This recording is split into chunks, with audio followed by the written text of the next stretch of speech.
So Ted Wheeler has decided that on his request, Donald Trump should stay the fuck out of his city. Let's have a look and see what happened after that. And the president has made it clear it's going to happen in cities that are controlled by Democratic leaders. That is a use of police force, federal police force, for political ends. That is not an acceptable solution anywhere in America. And we are on the front line here in Portland. If we are not able to get the federal administration to back off and leave our city, it will happen all across the United States, jeopardizing our United States Constitution. Now, if that wasn't enough, this dumbass goes and protests with him. Now, I know the timing is a bit different and so on, but I'm trying to tell a story here, so just listen and bear with me. So, he decides he's going to go with the rioters to show his support for Black Lives Matter. Let's see what happens. If the man says that he wants to stand with us, it's not about his speeches. He can demonstrate what he said by just standing. I stand with you no matter what. And if they launch the tear gas against you, they are launching the tear gas against me.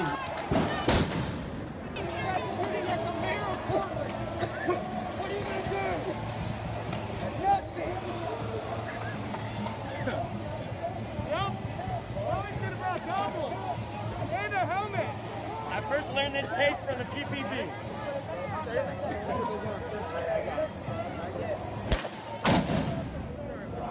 Yeah!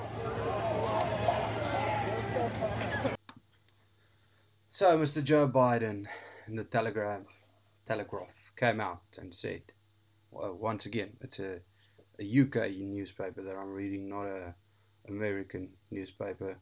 Joe Biden says, black people who vote for Donald Trump ain't black. Democrat presidential nominee insists he would never take the African American community for granted. The Washington Examiner says, free people with free minds. At RNC, Democrat Vernon Jones says, more black voters ready to back Trump. So guys, this is a Democrat. Vernon Jones, a black Democrat who has endorsed President Trump, used his time speaking at the Republican National Congress to say a growing block of black voters are ready to back the GOP incumbent. This must be scaring the living crap out of the Democratic Party. The state representative from Georgia made the case that Democrats should not assume black voters will support Joe Biden simply because of his party, speaking to Trump's push to grow the 8% support he got among black voters in 2016. The Democratic Party does not want black people to leave their mental plantation. We've been forced to be there for decades and generations. I have news for Joe Biden. We are free. We are free people with free minds. And I'm part of a large and growing segment of the black community who are independent thinkers, and we believe that Donald Trump is the president that America needs to lead us forward. Now, before I go further, the video you're going to see now where he makes the speech is on CNN. MSNBC and I think Fox News felt that what their panels had to say was much better than what this black Democrat who is speaking at a Republican GOP conference where they are disclosing who the new nominee is going to be. They felt that what they had to say was more important. So it's a bit confusing to me. But anyway, let's play the video.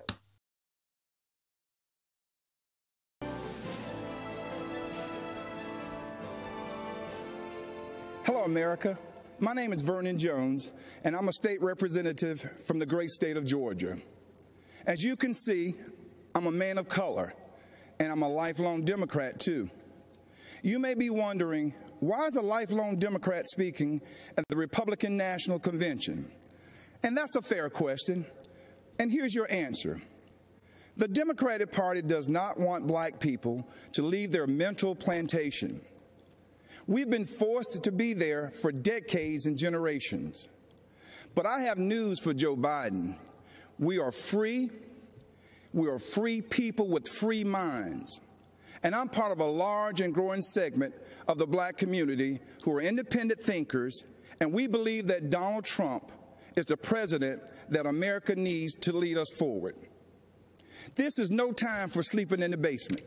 Joe Biden has had 47 years to produce results, but he's been all talk and no action, just like so many of the Democrats who've been making promises to the black voters for decades. We've been their captive audience. When President Trump sought to earn the black vote, the Democratic Party leaders went crazy. Nancy Pelosi and Chuck Schumer literally started wearing kente cloths around the U.S. Capitol, as if pandering were enough to keep us satisfied. Let me tell you why I'm supporting our president. I grew up in the South, in Laurel Hill, North Carolina, Scotland County, the Green Pond community to be exact. My parents, Robin and Rufus Jones, built with their own hands a 4-room cinder-block home with no indoor plumbing. They had very limited education, but they instilled in us a strong work ethic that drove me from those tobacco fields of North Carolina to those hallowed halls of the Georgia General Assembly. My parents taught me if I believed in God, worked hard, and treated every person fairly, there was no limit to what we could achieve. I attended North Carolina Central University, an historical black college. For generations, HBCUs have been the incubators that develop black scholars in math and science and religion, engineering, and politics. They have been important springboards for the black success. But Democrats haven't treated them that way. When President Trump took office, he changed everything. He delivered historic funding to HBCUs, and he guaranteed it for 10 years, something that has never happened in the history of this country. That gave our HBCUs stability, the chance to grow, and produce the next generation of black leaders. That's right, Donald Trump did that. He's also supported school choice to ensure that no child, no matter their race or zip code, is left behind. Every child should have access to a quality education. But education is just the beginning. The president also built the most inclusive economy ever, with record low unemployment for African Americans and record high participation in the workforce. He put opportunity zones in the Trump tax bill that would drive investment into our communities for decades to come. He put the interests of American workers, and especially black workers, first. That's right, Donald Trump did that. He delivered historic criminal justice reform. He ended once and for all the policy of incarceration of black people, which has decimated our communities, caused by no other than Joe Biden. Democrats wouldn't do it. Obama didn't want to do it. And Joe Biden and Kamala Harris definitely wouldn't do it. But Donald Trump did it. He's also working every day to make our communities safer. As a former executive of DeKalb County, Georgia, I directed one of the largest public safety departments in the Southeast. I've seen tragic shootings on both sides. Officers killing citizens and citizens killing officers in the line of duty. Police officers are our fellow citizens. They live in our country. They have families too. They live in our communities. Unfortunately, Democrats have turned their backs on our brave police officers. They call it defunding. and it's a danger to our cities, our neighborhoods, and our children. Isn't it ironic that Democrat politicians have personal security to protect them? So why don't they forego their security and replace them with social workers, especially since that's what they want for you and me? Our police need more funding, not less, for frequent psychological examinations, for non-lethal remote restraint technology, and for more de-escalation and use of force training. These are the common sense solutions that President Trump supports. True, sincere police reform. That's right. Donald Trump did that too. Education, jobs, safety, security. On issue after issue, and in just a single term, he destroyed these negative forces that have victimized the black community for decades. He gave us the opportunity to rise. Now, you know, when I made the public announcement of my support for President Trump, all hell broke loose. I was threatened, called an embarrassment, and asked to resign by my own party. Unfortunately, that's consistent with the Democratic Party and how they view independent thinking black men and women. But I'm here to tell you that black voices are becoming more woke and louder than ever. The Democratic Party has become infected with a pandemic of intolerance, bigotry, socialism, anti-law enforcement bias, and a dangerous tolerance for people who attack others, destroy their property, and terrorize our own communities. That's what this election is all about.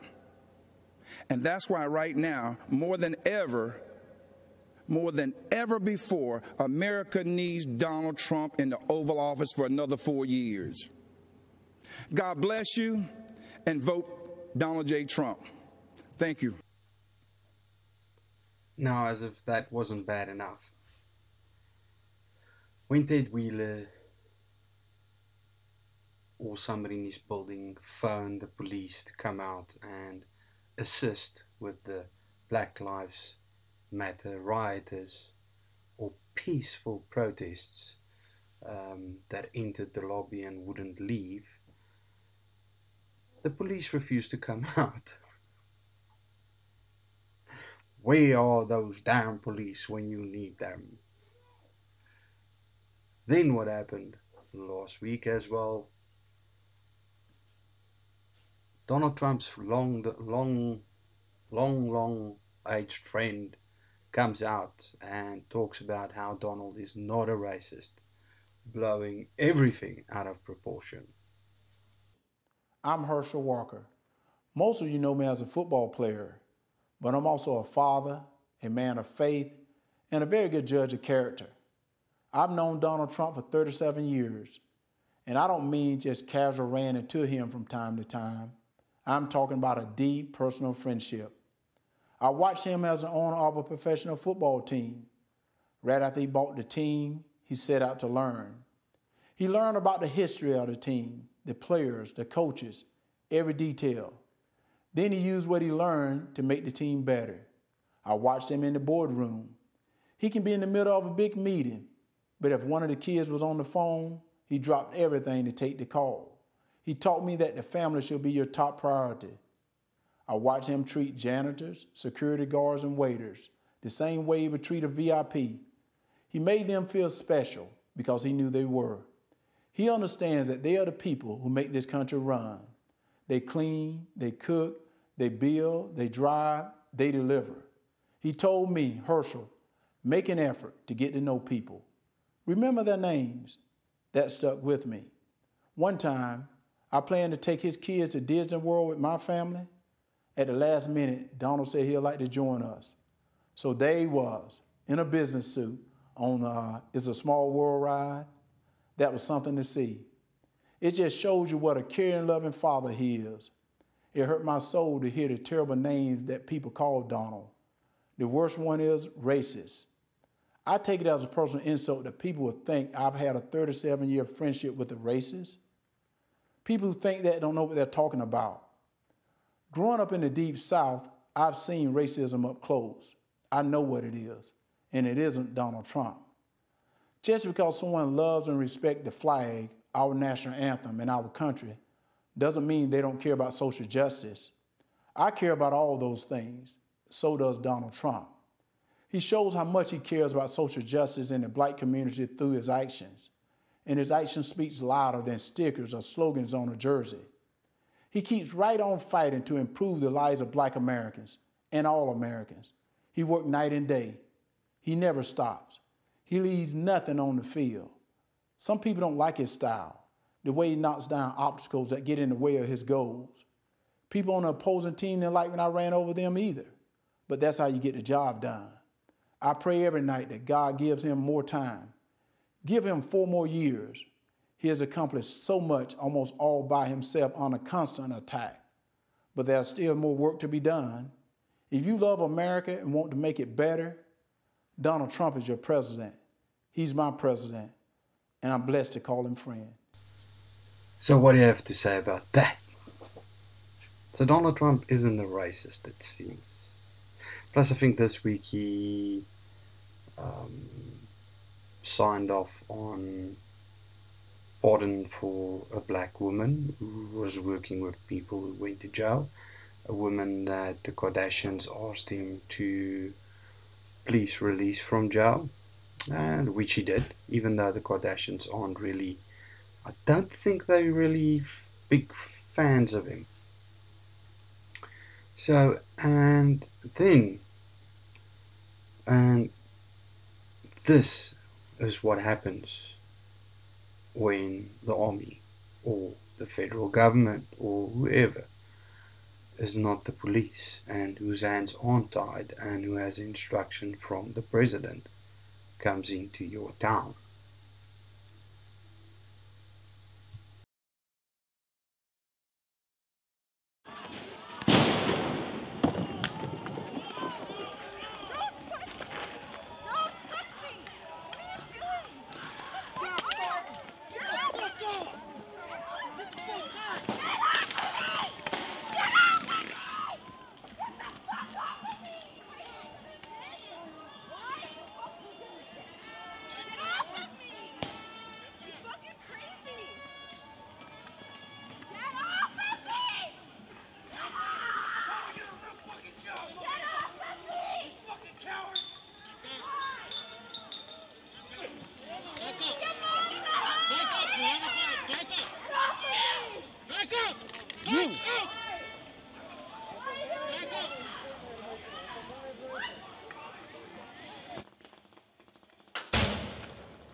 And that's the end of my video.